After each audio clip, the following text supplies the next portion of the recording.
We officially launched the Social Work is Everywhere podcast a few months ago and have enjoyed every interview, conversation, and perspective. In this special episode, we're sharing highlights from the cutting room floor of conversations with University of Maryland faculty and staff discussing strategic planning and partnerships. In our conversation with the School of Social Work's Office of Access, Strategic Initiatives, and Support, also known as Oasis, we discussed redefining strategy, collaboration, community, and global engagement. In the panel discussion, the Oasis team highlighted the importance of aligning strategic goals with personal and institutional values. We also reflect on resiliency, adaptability, and the ongoing work of building relationships, even in challenging times. Tune into a few takeaways from our conversation with the Oasis team. Audre Lorde says that, without community, there's no liberation, and how we can kind of be aware of those policy developments, and how they affect social work and how they affect how we navigate kind of the evolving landscape with confidence and clarity. Me, that is like how we get to the thing we want to get to, right?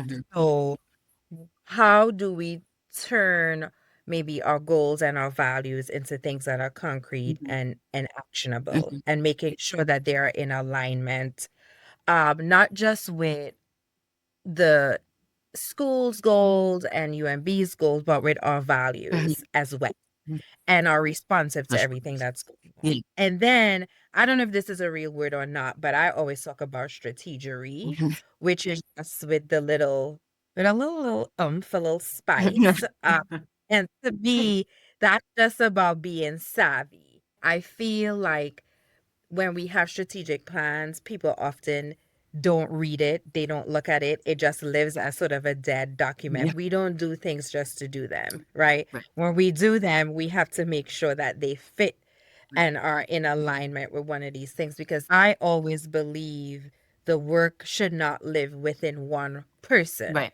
And I think part of strategy here is which we don't really call it emotional intelligence anymore. We call it relational intelligence. How can we convey the importance of a multi-generational workforce and how people of different generations have to come together and collaborate together?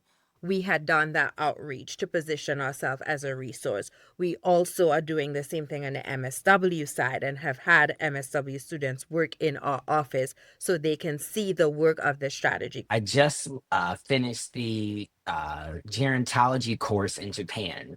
And one of the greatest things that I have been trying to become more aware of is, how do I connect with a institution that has a partnership with a different school, but we have really aligned connectivity around research.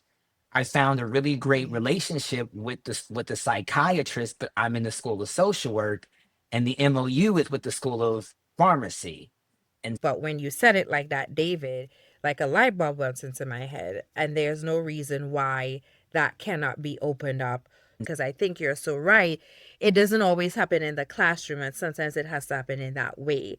I want to learn da da da da da, and then we have, conversations, may work on different projects, may talk about working on different things. One of the other things that's really important to me in terms of the strategy of the global initiatives within the school is interdisciplinary work. I think also sometimes it can feel like some of the global engagement efforts or initiatives maybe just occasional programs. People should be able to see themselves in the work, regardless of where they live or what. What does it mean to practice, using strategery, not just at the School of Social Work, but with, the School of Medicine or the School of Law? The work is us getting to know people, knowing our strengths. The strategic, I think approach is, how does that fit into what we're working on this year? How does this fit into benefiting our students? I said to my team, I'm like, we probably should have a happy hour with some people from the different schools. Like, I'm not interested in necessarily planning it, but I know it needs to happen. We are building relationships across multiple schools, and I'm very clear about what my ministry is and what it is not, and knowing when to stay in your lane. I think you're absolutely right. And that only makes for, I think, stronger partnerships, collaborations, and a stronger team. Right. How do we redefine strategy in a way that that garners interest and, like, you know, collaboration? Like, there's an official definition, and there's like, okay, well, how does our office define it, and what does it look like? How does it work for us? Strategy is resilience and survival for some people, and we don't always talk about it that way. We live in a world that is constantly changing, and that's what social work, in a lot of ways, I think for me at least, when I was in school, really kind of gets at. Like, these things are always moving and changing, and you have to be able to move and change with them. I can only do this work in relationship with other people. Like, this is not siloed work.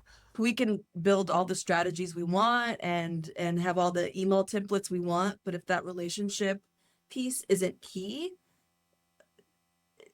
it's moot. I would say there's no end to that deepening, right? There's no end to the intentionality behind those relationships. I want progress to be people truly knowing how social work fits in their everyday life. I think that sometimes social work is seen, honestly, as just when bad things happen. It's a treasure trove of, I think, information, of awesome, wonderful, hardworking people who have seen really, really dark times and continue to, but really find a way to survive and pull through. As we close out season 1 of the Social Work is Everywhere podcast, we extend our sincere appreciation for your listenership and support. I also want to take a moment to honor Dr. Raju Varghese.